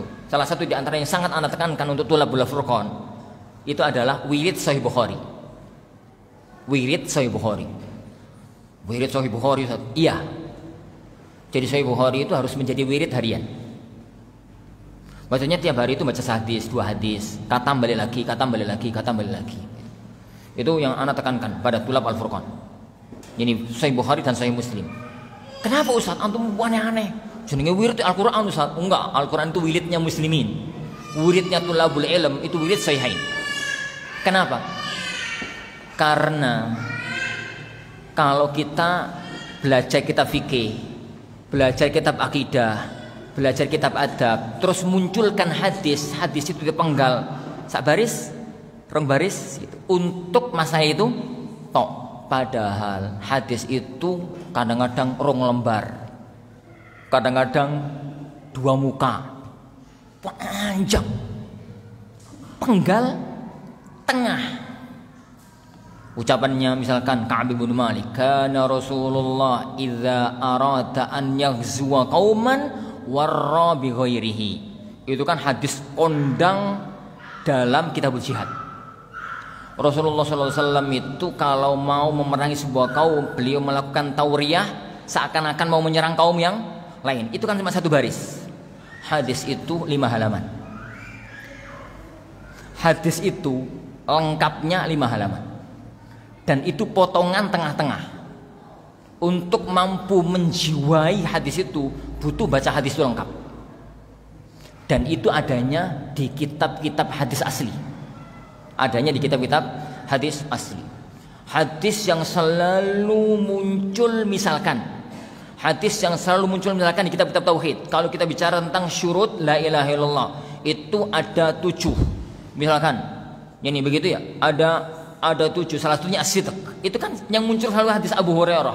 Ya Abu Hurairah, kul liman wara'a hadzal haid man qala la ilaha illallah shadiqan min qalbihi dakhala jannah. Abu Hurairah sampaikan kepada orang yang di belakang kebun ini, siapapun yang berkata la ilaha illallah jujur dari dalam hatinya, maka dia akan masuk ke dalam surga. Hadis itu sak baris. Asli nih hadis itu 2 lembar.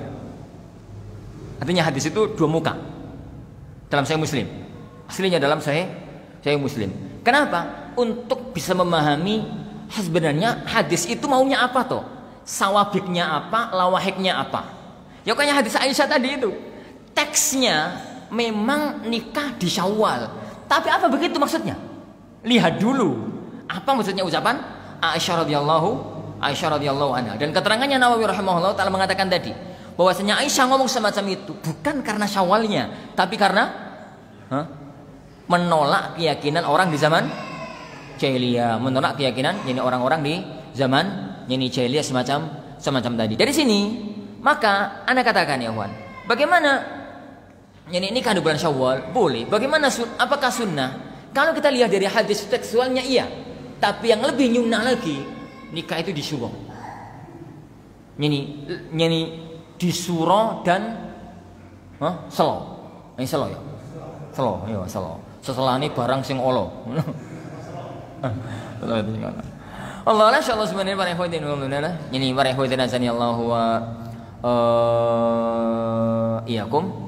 Jadi ya semacam itu tadi. Jadi Anda tidak mengatakan kalau nikah di bulan Syawal itu salah loh ya. Jadi dari sisi ini masih butuh dilanjutkan sebenarnya kajiannya, tapi jam 5 Anda putus ya. Kalau kita lihat dari sisi illatul hadis, maka nikah yang lebih nyunnah itu surah. Tapi kalau kita bawa itu kepada teksnya hadis, maka Syawal. Dan pemahaman hadis tadi lebih dekat kepada makna yang pertama, lebih dekat kepada makna yang pertama. Wallahu a'lam yani bisa. Meskipun mau nikah di bulan apapun yo, ya monggo. Wong Rasulullah SAW nikah dengan istrinya juga nggak perhatikan bulan apa kok. Rasulullah itu nikah berapa kali ya Wan? Bulan kali jiri. Rasulullah SAW nikah berapa kali? Swini. Rasulullah nikah berapa kali terakhir? Sing saya jawab oleh Jajan. Udah 13 kali ya kawan, 13 kali. Wah kemen Ustaz. Ya. Istrinya beliau itu pernah nikah 13 kali. 2 kali cerai tanpa rujuk. 1 kali cerai dan rujuk, itu Hafsah. 2 istrinya meninggal dunia sebelum Rasulullah SAW wafat. Yang 9 itu tatkala Rasulullah wafat mereka jandanya Rasulullah. Jadi 2 plus 9 11 sama 2 orang yang nikah kemudian cerai dan gak rujuk itu 13. Rasulullah SAW itu nikah 13 kali. Dan yang 13 itu yang 12 diem, gak pernah komentar nikah di bulan apa. Yang kita tahu pasti itu cuma Saudah nikah di bulan apa? Nikah di bulan Ramadan. Yang lainnya diprediksi oleh para ulama-ulama sejarah, ulama hadis. Antum kalau baca Zadul Ma'ad, di awal-awal Zadul Ma'ad itu Imam Al-Qayyim berusaha untuk deteksi Aisyah nikah di Syawal, Hafsah nikah di ini, Sofia nikah di ini, dan semuanya gak pasti. Dalam artian bulan-bulannya itu gak pasti. Jadi intinya nikah itu semacam itu yang Anda gambarkan tadi, pembahasan mengenai masalah bulan Syawal. Wallahualam, ini yang mungkin bisa kita bahas sambil nunggu waktu maghrib. Masih ada waktu 15 menit. Barangkali ada yang mau didiskusikan, monggo barakallahu fikum. Monggo satu repot-repot satu. Monggo satu. Banyak sekali kaum muslimah menolak poligami dikarenakan Rasulullah SAW itu hanya menikah Khadijah radhiyallahu anha dan tidak berpoligami. Iya. Berpoligami setelah beliau radhiyallahu anha wafat. Iya. Nah,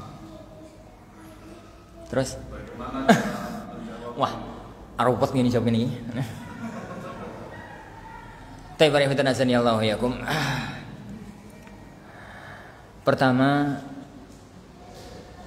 bedakan antara 2 masalah. Masalah yang pertama, menolak poligami sebagai penolakan terhadap syariat. Itu pertama.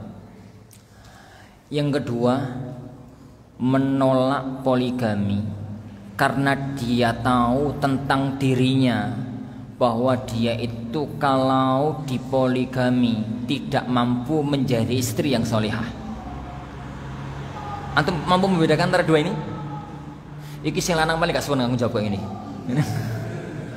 Oh iki mazhab Al-Furqan iki paling ngono. Beda karo mazhab Matemdi. Matem. Oh iki mazhab Al-Furqan iki ngono. Petakan ya, Wan. Jadi ini bukan mazhab-mazhaban ya. Ini bukan mazhab-mazhaban. Jadi pertanyaan antum tadi itu dibangun di atas fakta sejarah. Bahwasanya Rasulullah Shallallahu Alaihi Wasallam itu nikah umur 25 dan beliau sampai usia 50 tahun itu nggak punya istri kecuali Khadijah. Sampai usia 50 tahun. Karena Khadijah meninggal dunia di tahun 10 kenabian. Sedangkan Rasulullah diangkat jadi nabi tahun usia beliau 40 tahun. Berarti Rasulullah SAW selama 25 tahun istrinya satu. Beliau baru nikah banyak itu setelah nikah dengan Saudah dan Aisyah. Dari usia 51 sampai meninggal dunia 13 tahun. Ini fakta sejarah yang tidak dapat ditolak. Tapi bagaimanapun juga sing terakhir Rasulullah itu nikahi banyak. Yang terakhir Rasulullah itu nikahnya banyak. Yang nikah satu itu yang pertama. Yang nikah satu itu yang pertama. Dan bagaimanapun juga bahwasanya Allah mengatakan fankihu ma tabalakum minan nisa masna wa thulatha wa ruba'. Tapi ada satu yang harus dipahami dengan tepat, ikhwan dan akhwat. Bedakan antara dua masalah. Masalah nggak mau dipoligami karena menganggap poligami itu syariat yang nggak benar. Dan ini kufur. Kenapa? Menentang apa? Syariat. Ini menentang syariat. Yang kedua, dia nggak mau dipoligami karena dia tahu aku ikut poligami dadi mlebu neraka. Mergi bau wendino nyeneni bojoku bakalan. Aku itu punya karakter begini, karakter begini, karakter begini, karakter begini. Dia itu tahu bahwasanya dia itu mempunyai karakter begini, karakter begitu sehingga nggak memungkinkan bagi dia untuk berpoligami. Dia kemudian tidak mau dipoligami. Nih jenengan Mas mau poligami monggo, tapi istrinya bukan saya yang pertama, itu loh. Monggo cari istri yang lain. Kalau itu, Ana mengatakan boleh. Kalau itu, jadi Ana mengatakan boleh. Dari mana dasarnya? Lihat hadis Ummu Hani sama Ummu Salamah. Antum baru ya lihat ini ya. Lihat hadis Ummu Salamah. Tatkala Abu Salamah meninggal dunia perang Uhud. Abu Salamah, dan kisah ini dalam Sahih Bukhari. Abu Salamah meninggal dunia perang Uhud. Itu biasa nih para sahabat itu nih, ada seorang sahabat yang mati di medan jihad. Maka para sahabat yang lain berusaha untuk memuliakan janda syahid tersebut dengan cara menikahinya. Makanya para sahabat itu undang-undang berbondong-bondong ngelamar Ummu Salamah. Tapi Masya Allah, Abu Salamah itu seorang suami yang tokcer. Sampai tatkala Abu Salamah meninggal dunia, itu Ummu Salamah mengatakan inna lillahi wa inna ilaihi raji'un. Yani tatkala mau doa, aku bingung beliau.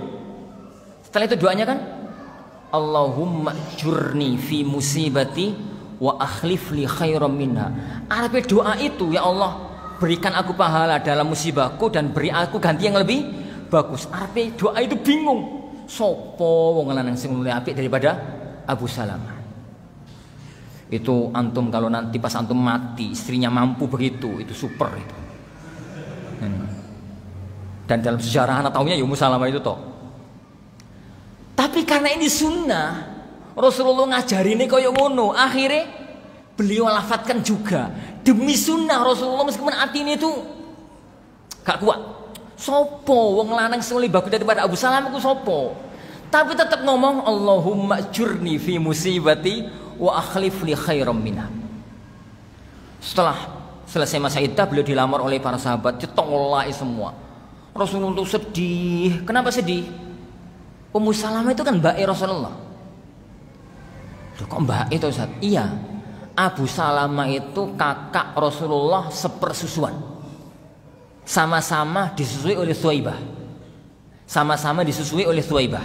Kakak Rasulullah sepersusuan. Makanya sama Ummu Salamah itu akrab karena mbak sepersusuan. Mbak istri dari saudara sepersusuan. Lamar iku ditolak, lamar iku ditolak, lamar iku ditolak, lamar itu ditolak. Wes piye mesakne gitu ya. Akhirnya Rasulullah maju dewe. Rasulullah maju untuk ngelamar. Iki sing maju Rasulullah, Ummu Salamah bingung. Ayo maju Rasulullah SAW, Ummu Salamah jadi bingung. Lalu Ummu Salamah mengatakan, ya Rasulullah, siapa yang bisa nolak jenengan? Tapi ya Rasulullah, saya ini wanita yang super pencemburu. Saya khawatir kalau saya itu menjadi istri yang punya madu, saya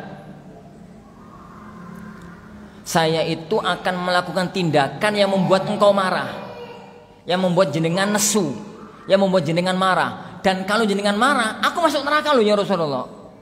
Ini kan nggak sekedar suami loh ini, tapi Rasulullah. Ya Rasulullah, yang kedua, aku duwe anak cilik-cilik. Aku khawatir nggak bisa menjalankan tugas sebagai istri karena ngeramut anakku. Rasulullah senyum. Lalu beliau mengatakan, loh, anakmu kan engkau jadi anakku. Anakmu kan engkau jadi anakku. Adapun sifat cemburumu yang sangat itu, aku akan doa kepada Allah untuk menghilangkannya darimu. Itu hadis yang pertama dalam Sahih Bukhari. Hadis kedua hadis Ummu Hani, masih dalam Sahih Bukhari. Siapa Ummu Hani? Ummu Hani itu adiknya Ali bin Abi Thalib. Adiknya Ali ibn Abi Thalib. Tatkala Fatu Makkah, Rasulullah SAW itu ngelamar Ummu Hani yang tatkala itu janda. Janda punya anak cilik-cilik. Janda yang punya anak cilik-cilik. Dilamar oleh Rasulullah SAW. Pada waktu dilamar oleh Rasulullah SAW, Ummu Hani nolak total. Pokoknya nolak, nggak mau dilamar oleh Rasulullah SAW. Tatkala ditanya napa to Dik? Kan ada sepupu itu sama Rasulullah. Napa to? Ya Rasulullah, saya punya anak kecil-kecil, saya ingin untuk membesarkan anak-anakku. Saya ingin untuk membesarkan anak-anakku. Ucapannya Ummu Hani dipuji oleh Rasulullah SAW. Kata beliau, khairun nisa raqibnal ibil, nisa Quraisy, ahnaha li auladiha wa ar'i, ahnaha li azwajiha wa ar'aha li auladiha. Kalau nggak salah begitu lafadznya. Sebaik-baik wanita yang iso nunggang nunggang onta itu wanita Quraisy. Sangat penyayang sama suaminya, sangat open sama anak-anaknya. Apa yang antum pegang? Apa yang antum ambil dari dua kisah itu? Bahwasanya tatkala nggak mau dipoligami karena sebab bukan penolakan syariat, gak dipermasalahkan oleh Rasulullah Sallallahu Alaihi Wasallam. Tapi aku sering tukaran dengan asatidah gara-gara fatwa ini. Jadi gara-gara fatwa ini, anak sering ngomong, antum itu jujurlah para asatidah. Jadi cobalah kita bicara syariat itu pada titik porsi yang pas. Pada titik porsi jadi yang pas. Antum apa makanan yang nggak antum senengi? Antum nyanyi di Srawa itu ada binatang laut kecil-kecil ontoy ular. Itu mentah dipotongi, dikei sambal urap, klopo, dipangan. Aku gak pengen mangan. Anak katakan sebagian ikhwah, antum mau makan itu? Enggak Ustaz, haram. Boten Ustaz. Kalau antum mengharamkan itu dosa besar. Tapi kalau antum nggak mau makan karena nggak mau makan, itu nggak ada masalah. Karena nggak mau makan maka itu nggak ada, jadi nggak ada masalah. Itu yang pertama. Yang pertama dari sisi masalah hukum. Tapi sering anak katakan ya ikhwan, sering anak katakan ini itu butuh kearifan kedua belah pihak. Ini itu butuh kearifan kedua belah pihak. Kalau antum sebagai ikhwan itu mampu dan butuh, majulah.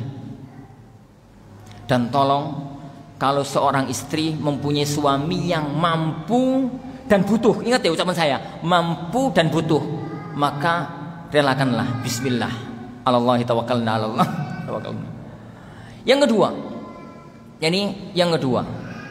Yang kedua, bagi para istri. Jadi bagi para istri, lihat kondisi sang suami. Kondisi sang suami. Kadang-kadang istri yang kedua itu bukan keinginan, tapi kebutuhan. Bukan nafsu loh ya, kebutuhan. Lah, sebenarnya itu di level ingin atau di level butuh? Di level ingin atau di level butuh. Makanya anak itu nggak senang dengan asatidzah yang menjadikan poligami itu sebagai gaya-gayaan, kayak saingan, ya. Karena itu syariat khusus, syariat orang yang kepingin dan menginginkan dan butuh terhadap itu dan mampu, majulah. Kalau enggak, jadi maka tahu dirilah, ya. Tahu dirilah. Jadi wallahu alam. Jadi masing-masing itu ada landasan hukum yang ada. Wallahu alam. Nah, ya. Satu lagi kalau ada, kalau enggak Anda tutup. Bismillah. Mari jam berapa?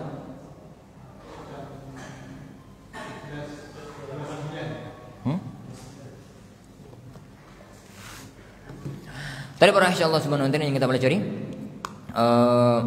kajian kita ini kali ini intinya